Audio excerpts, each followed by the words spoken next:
it's therapy in a form of movement, but what that is completely individualized for the person. And it's also completely individualized for the day, for the stress level, for the week, for their period in their life, for, all of the minute small things that can change from day to day, week to week, year to year. Movement therapy changes and adapts for you and with you. So that's a really big part of it.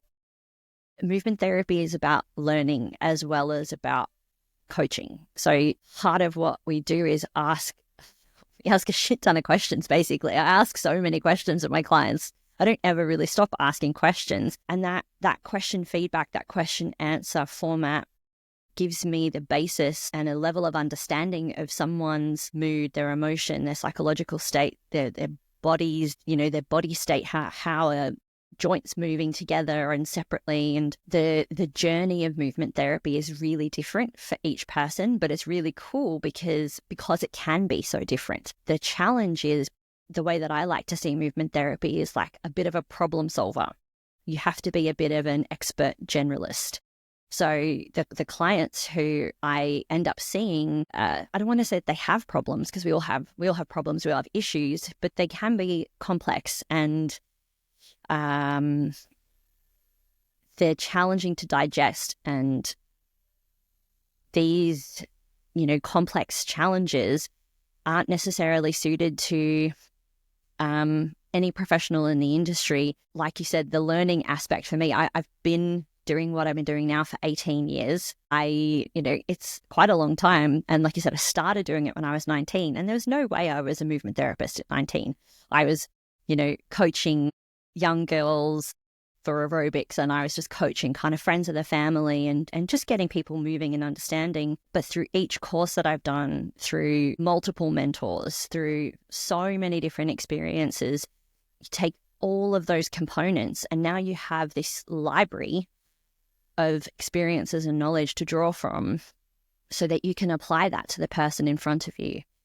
And I've always been a bit of a perfectionist, but the perfectionist in me, the useful part of that is the problem solving, because when someone comes to me with a challenge, with an issue that no one can seem to find an answer or a solution for, I just try to look outside the box.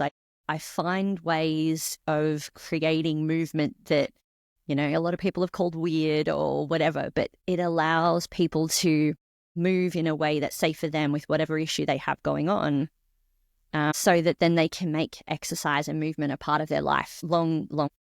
And sometimes it's an easy journey with some people, but other times it's not an easy journey and it can be really challenging.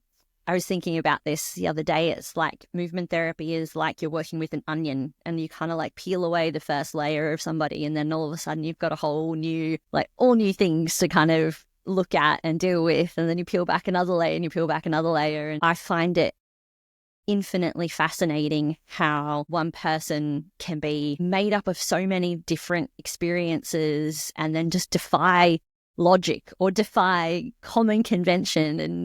But somehow they're there doing the things that they're doing. And I like, isn't that just like, I find that so incredible.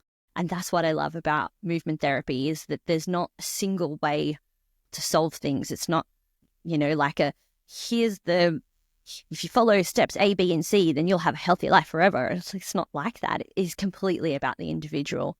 And that's why I think it's so important for individuals to learn about it, because if you can be focused on you, and if you have a professional who can focus on you, even just for a little bit, 1 or 2 sessions, can be completely transformative, I think, for so many different reasons.